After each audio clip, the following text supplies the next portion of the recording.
Ed Carson, our news editor, alerting us to the move in Pinterest today. David, what do you think? Up 3% almost here. I mean, a nice move. And this is one of those names that I think, tactically really interesting. If you can break just out of this base, I think it's a really compelling idea. You had mentioned Ali earlier. I mean, just great little mini investment wisdom, right? Markets can, or anything can correct in one of two ways, right? Time or price. And this feels like one of those sort of time pauses, right? Sort of a treading water sort of period.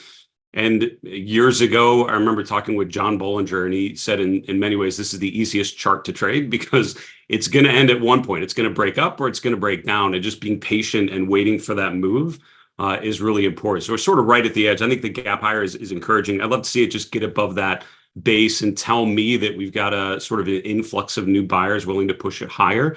But overall, the long-term structure is really good. And you can see on a weekly chart, higher highs, higher lows. That I was told that's an uptrend and you want to follow those. And I think this is a really good example of a good price trend and good relative strength, right? I mean, it's consistently outperforming here. And I think that's, I mean, maybe the most compelling part of this is the fact that it's doing better than average.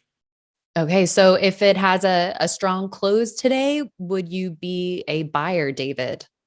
I'd probably personally be patient, right? And in this sort of environment, I think it's really tempting to buy at the upper end of a range, and I'd much rather confirm it's just outside of it. We're kind of right there, so we'll see how the close is. If we can push a little bit above the recent swing highs, I think that's encouraging. I would probably go for it. And then how do you go about sizing positions?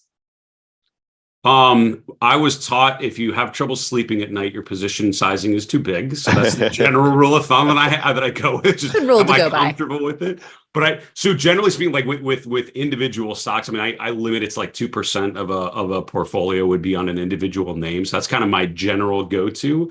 And then I would probably adjust it based on volatility. So something that's more volatile or less volatile, you have to sort of account for that in a percentage weighting. So that's kind of the general way I would think of a name like this. You take a shot at that sort of basic percentage.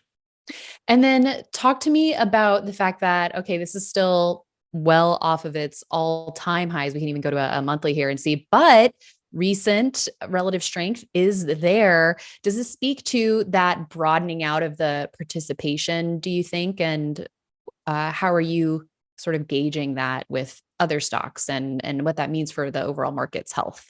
No, that's a really thoughtful question, Ali. I would say, yeah. I mean, I think the challenge with a lot of the names that, like Chris was mentioning, some of those leading names and like semiconductors, which you brought up, they're just so extended, right? And if you look at the long term, I mean, it feels great when things are at new all-time highs, but when you look to the left and there's nothing there on the chart, it's a little uncomfortable because at some point there's sort of like a bubble bursting or a wake-up call where people realize, okay, now we need to sort of reset. What's interesting about something like pins is there's a lot of daylight above current levels, right? I mean, you could fill a lot of space and still be within that range. And so I think what's encouraging is on like a daily, weekly chart. My own show is called The Final Bar because it's, look at where we're at and look to the left. Start with the current bar and look to the left. There's some key levels to pay attention to. And I think those can give you some potential upside targets. But I think the fact that there's room above current levels and not a lot of key resistance levels that I would identify from the charts. There's a lot of space above current levels, sort of a room to run. But relative strength, I think out of all the things we've talked about, the most important, as long as that remains strong, I think it's a decent place to be. In general, I want to be with names that are outperforming.